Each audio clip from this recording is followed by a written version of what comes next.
This is Joe Scarice at Work Your Money Podcast with Marcus Renton, and we have Mark Callazzo, President of Alpha Funding Solutions. CEO of Alpha Funding Solutions. I was close. CEO and Managing Partner of Lucerne Capital Partners. We just interviewed David Hansel, and now we're going to get another take of the company, the market, even the local market here in Atlantic City, since Mark is extremely present here in redevelopment and his concerns of the city regenerifying over the next decade. So, Mark, thank you for coming out this morning. Yeah. I didn't even know if you knew we were going to be here this morning. No, it was a pleasant surprise. You're actually a sponsor. Yeah, okay. I just want to let you know. So, well, let's talk about where did Alpha Funding start for you in the past decade, and really, where are you at today with it, and where do you think it's going to go? Alpha's kind of a funny story. So, I started my real estate career as an appraiser. Yep. I started a fairly large appraisal and title company. I still have a limited involvement in it, not too much. And Alpha started as a way for me to invest my own funds and earn a good return, because I would just fund construction projects for builders and developers that didn't have access to capital. And this was in 2005, 2006 when I started doing that. And you know, I only had a limited amount of money, and eventually I ran out of money, and there was more deals than money.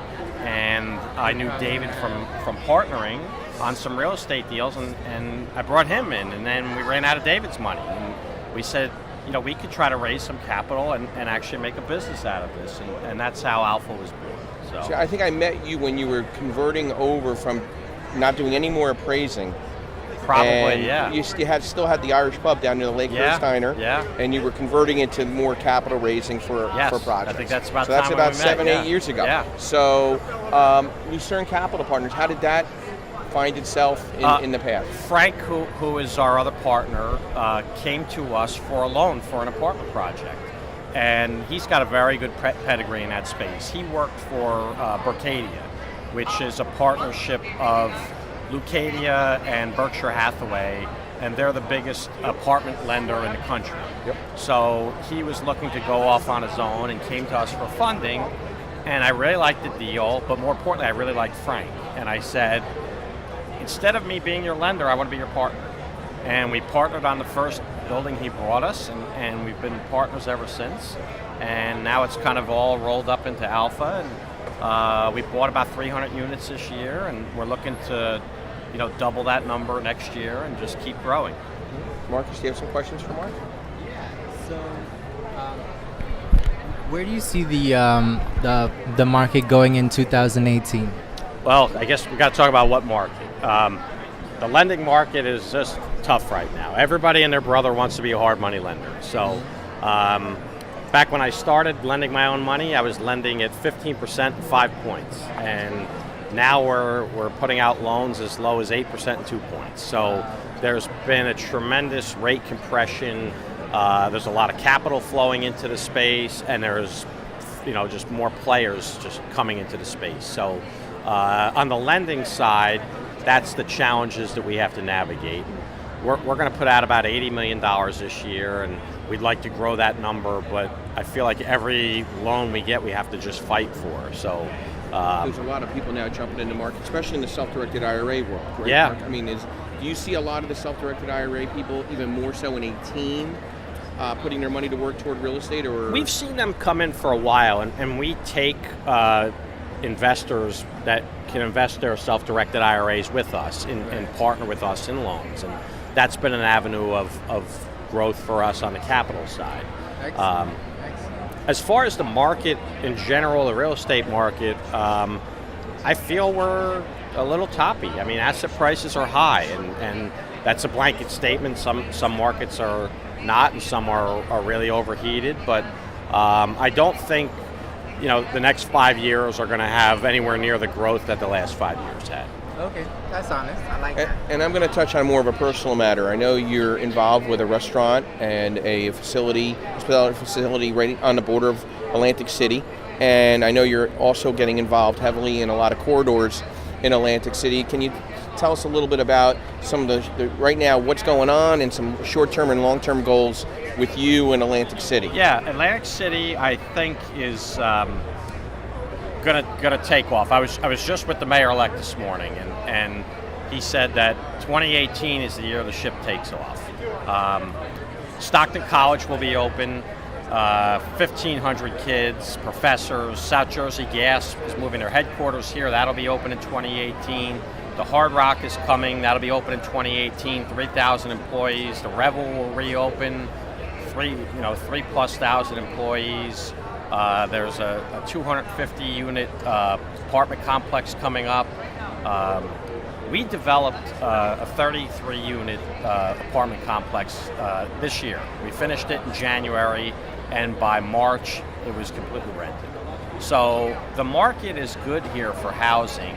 It's a question of you need good stock. So the rumors and the press releases that Atlantic City's dead aren't true. I mean, you look around. I don't know how much you guys had to pay for your hotel rooms tonight, but they're probably full. The restaurants are full. The city is alive, but the renaissance really starts in 2018, and in 5 years, the city will be a different place. I'm working on a project where I've been buying up a lot of properties on one ocean block from the boardwalk to Pacific Avenue, and I'm trying to make that Atlantic City's Main Street, because there's a Starbucks in every casino, but there's no coffee shop in the city. So we have a coffee shop going in. We have a yoga studio that just opened up. We have a beer garden going in. We have housing. We have the Arts Foundation is going to have offices and live workspace.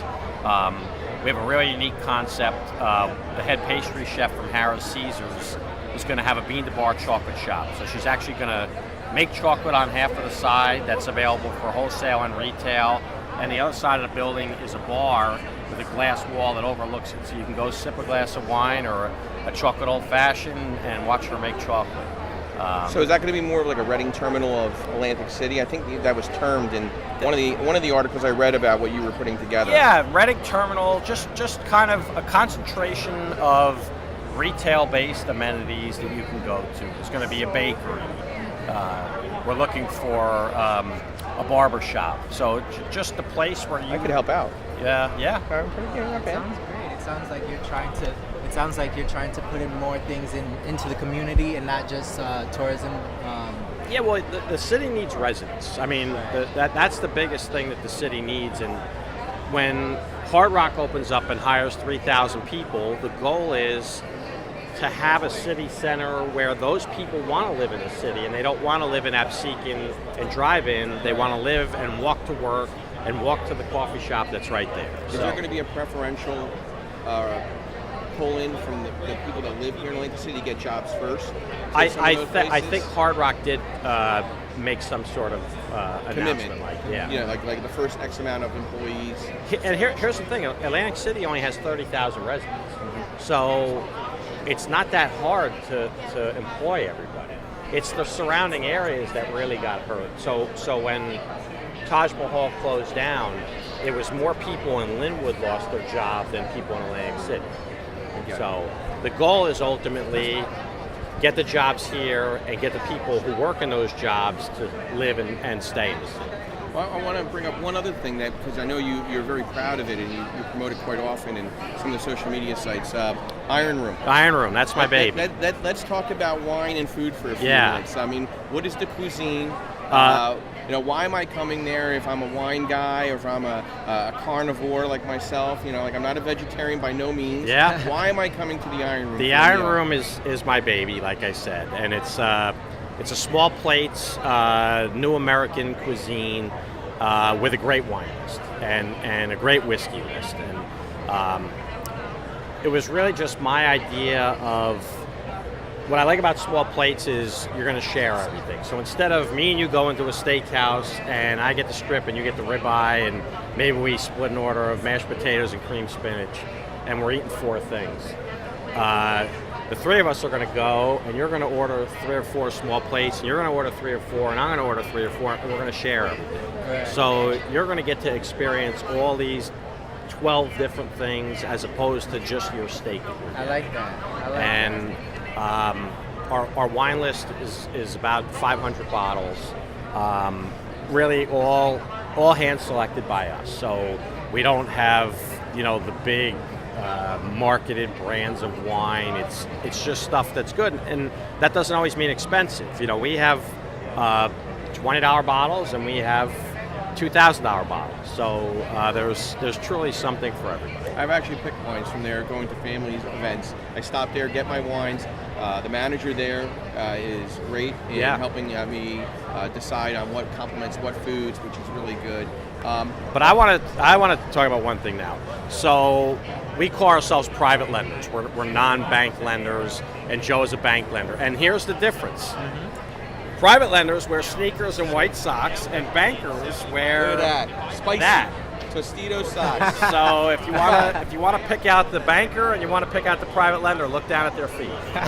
And then really the most important question, I've been thinking about this all the way down. Yeah.